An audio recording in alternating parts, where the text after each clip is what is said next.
Good afternoon, ladies and gentlemen. My name is Coffee Break, and I am back with yet another series from the NASL Season 2. In this series, we are going to be featuring GamaniaSen or GamaniaSen, whatever, spawning here on the death side, on the right side of NASL dual site, and over on the left-hand side, we are going to have FnaticTTOne as our red Protoss player, spawning on the life side of dual sites. The life side and the death side, I believe that is a GSL thing. Now, the reason I am still actually casting NASL matches is because the sites that I most frequently popular are now the sites that I am most the sites I go to most are currently featuring a lot of GSL games, and I'll be honest, I can't read a single name between those players. I could probably give it a shot. I probably will give them a shot in just a little bit because, I mean, let's be honest.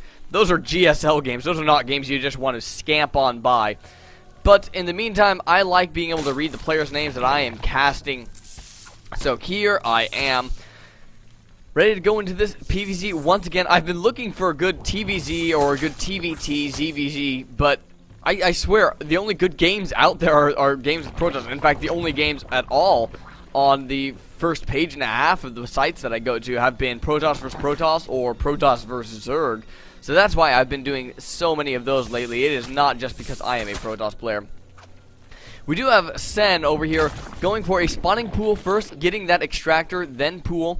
This allows you to be able to get your that 100 gas you need for the metabolic boost, which is of course that Zergling speed upgrade, so that right when that spawning pool finishes, you can pop that metabolic boost and you are ready to go get some map control. In the meantime, we do have FnaticTTOne going for Forge first. And it looked like he wanted to do a Nexus first. That's why this Forge is so late coming down. But because that spawning pool was the first thing up, the Forge had to go down before the Nexus. So that is just kind of a safe way of playing it.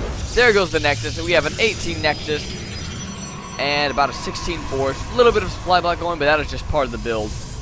Minor annoyance, nonetheless. We do have this probe sitting over here to block Sen's expansion. However, it will block nothing as there are 4 Zerglings out on the field and will easily take care of that scout being indecisive as to where it wants to go. And, of course, the drones getting pulled off gas after that 100 gas is achieved.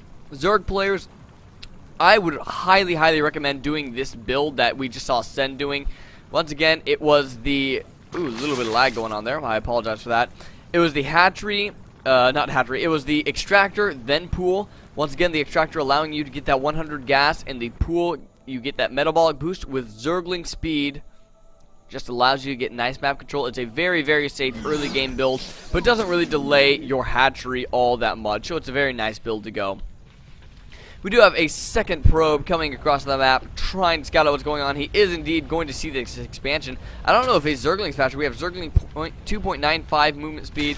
Zerglings are just barely faster than probes. However, this probe is indeed going to get its scout off. And it looks like TT1 accidentally walled himself in, so he cannot actually get down to his expansion right now, and having to shoot down his own pylon to be able to get to his expansion. That is so annoying as a Protoss player. I myself have done that a few times. And did he just wall himself off? He just re-walled himself off. He is having so many problems. I think that he is just getting a little bit flustered in this game. Those are not mistakes that you'll normally see a pro player make.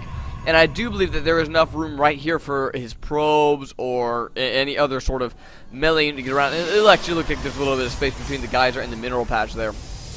Nonetheless, a little bit of misfortune going on for TT1 in the early game, but that is not too big of a deal. That is he's only lost about 120, 140 minerals, which is definitely recoverable from.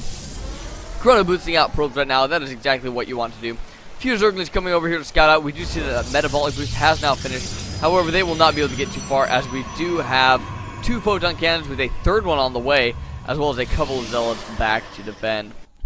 This Overlord up here is ready to scout at any point. Now, because Sen has seen this expansion down here, he knows that there is not going to be anything in the main base for him to scout out yet, so there is no reason for him to sack this Overlord so early on.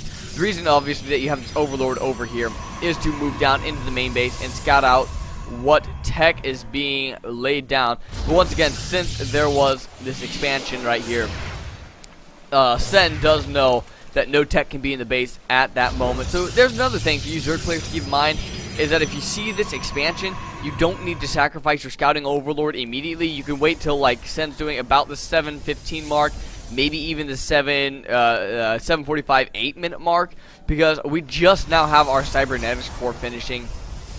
Just now have that finishing up. So no tech being laid down quite yet.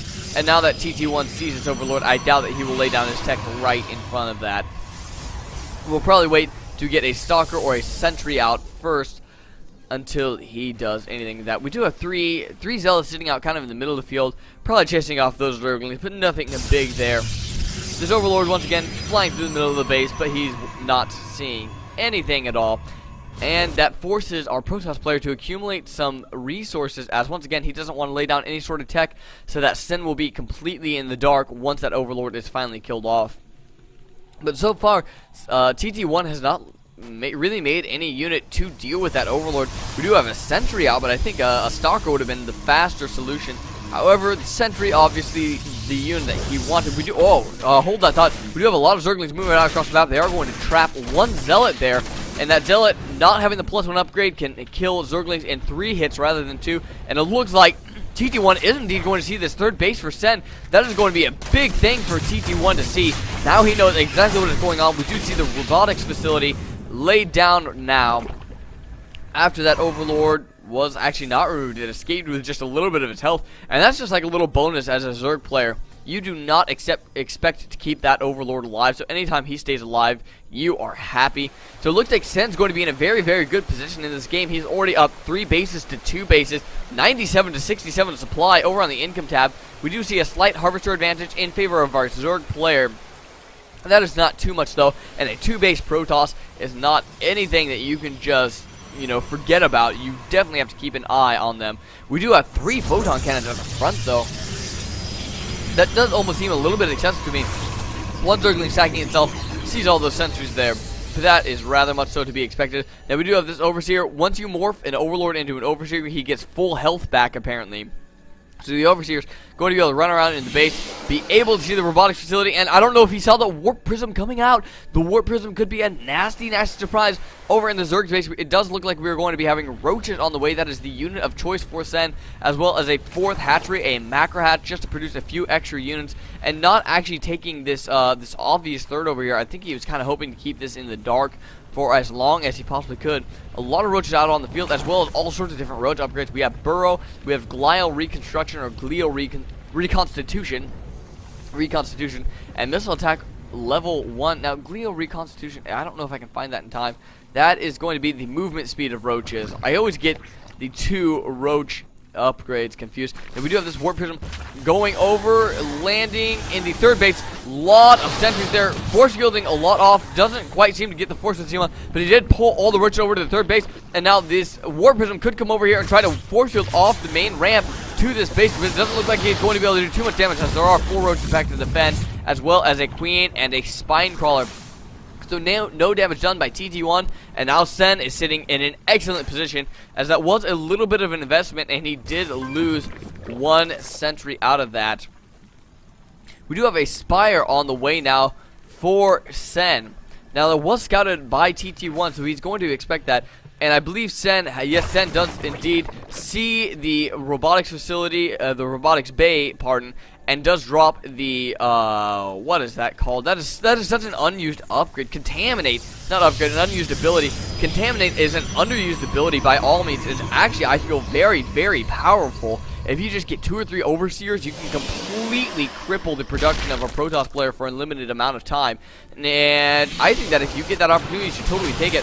Now, we do have all the roaches moving into the 3rd base of TT1. It looks like this is going to be force canceled, as it is focus fire down. That is actually not canceled, so there are no refunds on that. There is only 1 Colossus out on the field right now, and I don't think there's really enough DPS coming out of TT1 to be able to fend off these roaches. There are a lot of roaches there. Now, the roaches do decide on their own power to go back, but that's just because of all the force field power.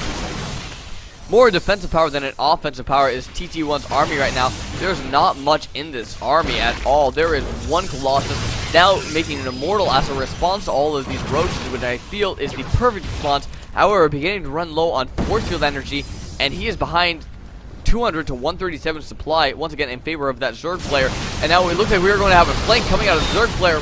Warfields on the ramp, keep all the roaches out from getting up the ramp. However, they do still have sight of the ramp, so they are able to pick off the Colossus. And it looks like this entire army for TT1 is going to be surrounded and taken out by the overwhelming forces of our Zerg player here.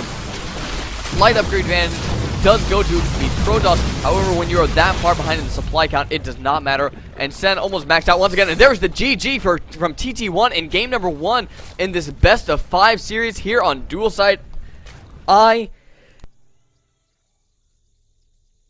just sneezed from excitement. I believe I muted my mic, so I am sorry if you guys heard that. I sneezed from the excitement because I thought that was a great game by Sen. Very, very well executed. Managed to take an early third base and just macro up a huge Roach army, which TT1 could not deal with.